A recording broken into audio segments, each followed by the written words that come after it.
Hello प्यारे बच्चों, कैसे हो आप लोग। उम्मीद है अच्छे से होंगे आप। तो हम लोग पढ़ रहे थे सॉल्यूशन में हम लोग देख चुके थे। पिछले सेशन में हम लोग देखे थे राउल्ट्स लॉ के बारे में देखे थे। राउल्ट्स लॉ क्या कहता है, सीधी सी बात है कि राउल्ट्स लॉ क्या कहता है कि partial pressure of any gas, partial vapor pressure of any gas is directly proportional to its mole fraction। यानी राउल्ट्स लॉ के अकॉर्डिंग हम क्या देखे थे कि PA is directly proportional to x है, या सीधे PA इक्वल टू आप देखे थे P note A into XA, किसी सॉल्यूशन के लिए, एक सॉल्यूशन के लिए। इसी तरह से दूसरा सॉल्यूशन भी हम देखे थे। दूसरा सॉल्यूशन मान लीजिए वो दूसरा सॉल्यूशन अगर बी सॉल्यूशन था तो उसके लिए सीधे हम कह सकते थे, यही ने देखे थे कि P B equal to P naught B into X B, ये देख लिए थे।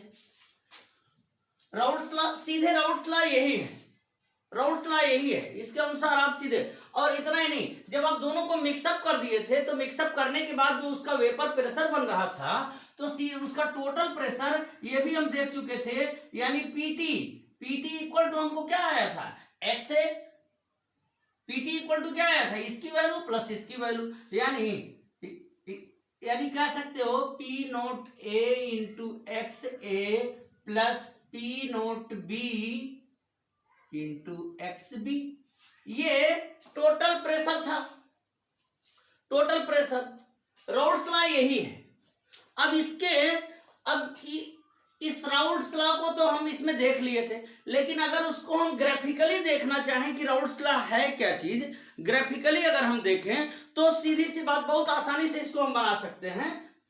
इसको बहुत आसानी से, इसको भी अलग कर सकते हो, इसको भी, दोनों को देख लोगे, दोनों को मिलाओगे आप तो टोटल प्रेशर मिलेगा। सीधे आप कह सकते हो ये इक्वेशन, चाहे इसको उठा लीजिए आप, चाहे इसको उठा लीजिए, सीधे आप कह सकते हो एक इक्वेशन को उठा लीजिए अगर आप, तो आप कह सकते हैं कि P A equal to P naught A into X ए।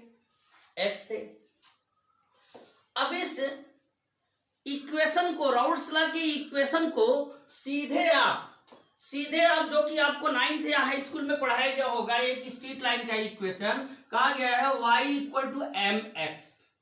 इस इक्वेशन से आप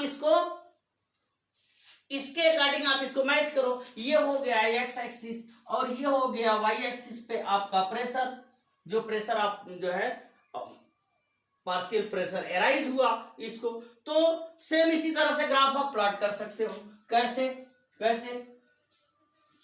ये हो गया आपका वाई एक्सिस, ये हो गया आपका एक्स एक्सिस। एक्स एक्सिस पे आप कौन सी वैल्यू रखोगे, एक्स ए की वैल्यू, एक्स रखो मोल फ्रैक्शन, और इस पे क्या रखो, प्रेशर रखो, प्रेशर। तो आप देखोगे, आप क्या देखोगे, आप पाओगे कि इनिशियल में, शुरू में इसके मोल फ्रैक्शन कितने रहे होंगे, शुरू में एक्स ए की वैल्यू कितनी रही होगी। अगर मान लीजिए शुरू में एक्स ए की वैल्यू 0 थी, मोल फ्रैक्शन इसका 0 था, तो इस इक्वेशन में अगर आप रखोगे एक्स ए की वैल्यू, अगर आप 0 रखो, मोल फ्रैक्शन इसका 0 है, मोल फ्रैक्शन इसका 0 है, तो सीधे इस इक्वेशन से कह सकते हो आप कि P A equal to P naught A into X A की वैल्यू 0 रखे, तो सीधे ये इसके, तो ये किसके बराबर आएगा, सीधे पी ए के बराबर आएगा। यानी सीधे कह सकते हो, यानी कि पी ए इक्वल टू कितना आ जाएगा, पी ए इक्वल टू, ऐसे कह लो आप, पी ए इक्वल टू सीधे किसके आएगा, 0 के इक्वल आएगा, 0 के इक्वल, यानी प्रेशर इसका 0 होगा, तो यहाँ पे ये वैल्यू आ जाएगी आपकी, ये वैल्यू आ जाएगी। यानी यहाँ पे आपका कितना है, एक्स ए की वैल्यू कितनी है, 0 है, 0 है। अब आपको एक चीज पता है कि मोल फ्रैक्शन की वैल्यू 1 से ज्यादा होती नहीं है, एक से ज्यादा होती नहीं है।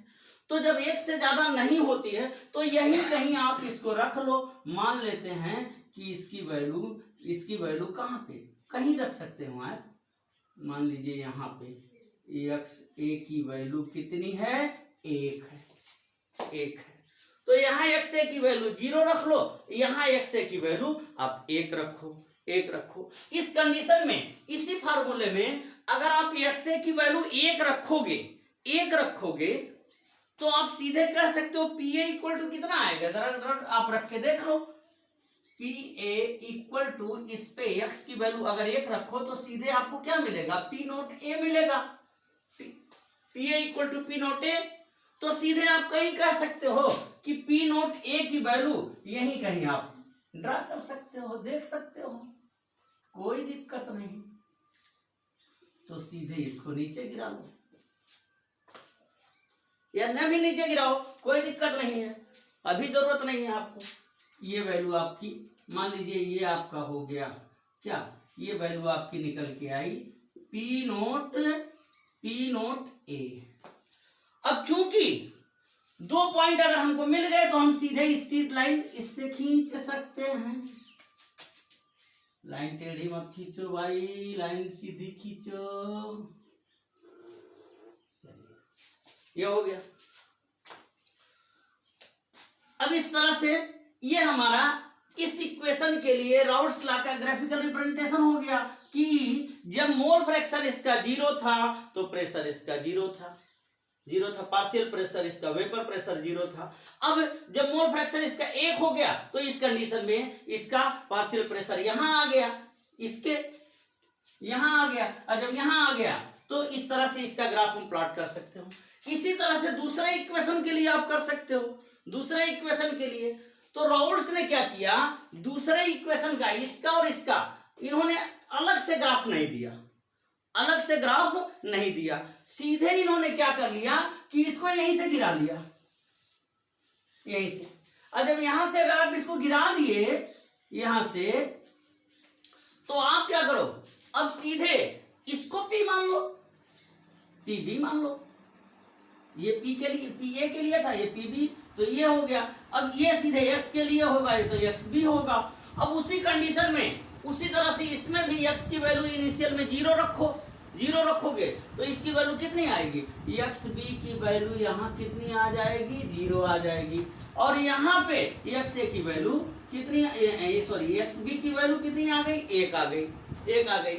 और जब आप इसको बढ़ाओगे तो चूंकि आप ये पहले पढ़ चुके थे कि दोनों में से एक दोनों वोलेटाइल थे, सॉल्यूशन दोनों वोलेटाइल सॉल्वेंट थे, लेकिन एक जो है दूसरे के कंपेयर में कम वोलेटाइल था। तो जब कम वोलेटाइल था तो इसकी भी वैल्यू कहीं ना कहीं आएगी। मान लेते हैं कि ये ज्यादा वोलेटाइल था एज कंपेयर टू पीबी, तो इसका इससे कुछ कम आएगा। तो मान लेते हैं यहाँ आई वैल्यू, ये वैल्यू आपकी क्या कहलाएगी, पी नोट बी। अब यहाँ पे एक पॉइंट मिल गया, एक पॉइंट ये मिल गया, तो आप सीधे इसको क्या कर सकते हो, इसको इससे मिला सकते हो, मिला दिए। अब 2 पॉइंट मिल गए तो ये आपका ग्राफ ये प्लॉट हो गया। यानी एक बार आप इसको मान लिए और उसी ग्राफ में इस साइड में अब आप इसको थोड़ी देर के लिए भूल के आप इसको देख लीजिए कि क्या मिल गया, ये दूसरे साइड से मिल गया। तो ये यानी ये वाला ग्राफ आपका किसके लिए मिला था, ये वाला मिला था पी ए के लिए, और ये वाला किसके लिए मिला, पी बी के लिए। लाइन थोड़ा सीधी बनाओ, पी बी के लिए। अब क्योंकि आपको पता है कि ये पीटी इक्वल टू क्या होता है, PT equal to P naught A into X A plus P naught B into X B, ये टोटल की वैल्यू। तो ये यहां से यहां, और ये वैल्यू आपका उस सॉल्यूशन का टोटल प्रेशर हो जाएगा, टोटल प्रेशर। तो ये आपका निकल के आया, ये जो आया आपका निकल के ये पीटी हुआ, PT equal to P naught A into X A plus P naught B into X B, ये वैल्यू इसकी हो गई। तो प्यारे बच्चों ये रहा राउल्ट्स लॉ का ग्राफिकल रिप्रेजेंटेशन। राउल्ट्स लॉ को हम ग्राफिकली किस तरह से, हाँ इसके लिए आपको परेशान होने की जरूरत नहीं। अगर आप इसको बड़ा मानते हो, इसको यानी आप सीधे कह सकते हो कि PA vapour pressure of PA is greater than vapour pressure of PB, ये बड़ा है, तो जो बड़ा होगा उसको ऊंचाई पे ले जाइएगा और जो कम होगा उसको उससे नीचे गिराइएगा, उससे नीचे, यानी एक ही में दोनों ग्राफ को आप प्लॉट कर देंगे। आप एनसीईआरटी की बुक उठा के देखो, तो एनसीईआरटी की बुक उठा के देखोगे तो इस तरह से आपको ग्राफ मिलेंगे।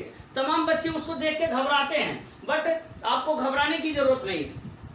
अगर एक बार में समझ में नहीं आया तो दूसरी बार में आप देख लीजिए, बहुत आसानी से समझ में आ जाएगा। रिप्ले करके देख लीजिए तुरंत, ये बहुत सीधा सा ग्राफ है। राउल्ट्स लॉ से तमाम बच्चे इसके ग्राफ से घबराते हैं, घबराने की जरूरत नहीं। एक बार आपको ग्राफ समझ में आ गया, क्यों? क्योंकि इस ग्राफ की आगे तमाम जरूरत पड़ने वाली है। तो इसलिए अगर आप इससे जरा सा भी अगर आप घबराओगे तो आगे की तमाम चीज आप पढ़ने से, आप पढ़ोगे तो समझ में नहीं आएगा। इसलिए इसको राउल्ट्स लॉ के ग्राफ को बहुत आसानी से, जो मैं आपको बहुत इजी वे में बता दिया कि आप इसको समझ सकते हो और आसानी से ये ग्राफ प्लॉट भी कर सकते हो। आप ग्राफ उठाइए इस तरह से, आप किस तरह से ग्राफिकल रिप्रेजेंटेशन हम आपको दिए हैं। यहाँ आपको पहले ही बताया गया था कि एक सॉल्यूशन, एक सॉल्वेंट ये है, दूसरा सॉल्वेंट बी है, तो पीए इसका प्रेशर पीए, इसका प्रेशर पीबी। तो इस कंडीशन में राउल्ट्स लॉ के अकॉर्डिंग पीए का पीए दिस एंड पीबी दिस, और टोटल प्रेशर कितना आया, दोनों को सम कर दीजिए, टोटल प्रेशर निकल के आया। अब शुरुआत में आप देख लीजिए, शुरुआत में इसका मोल फ्रैक्शन 0 होगा, तो एक कंडीशन में इसका mole fraction, maximum mole fraction जो है 1 आएगा। तो इस कंडीशन में x ए इक्वल टू 0 मान लीजिए, दूसरे कंडीशन में x ए इक्वल टू 1 मान लीजिए। तो जब 1 मानेंगे तो इस कंडीशन में इसकी वैल्यू पी नोट के बराबर आएगी, और पी नोट इसका कहीं आप उठा लीजिए, कोई इसमें कोई आप पॉइंट। उसी तरह से एक बार में आप इसको ग्राफ प्लॉट कर लीजिए, दूसरे बार में आप इसको y एक्सिस मानिए, इसको x एक्सिस मानिए, इसी तरह से, और फिर इसका पॉइंट आपको PB मिल जाएगा। चूंकि PA is greater then PB, तो PA को थोड़ा बड़ा कर दीजिए और PB को नीचे कर दीजिए। इस तरह से राउल्ट्स लॉ के ग्राफ को आप आसानी से समझ सकते हैं। और बाकी के लिए अगले क्लास में हम मिलते हैं।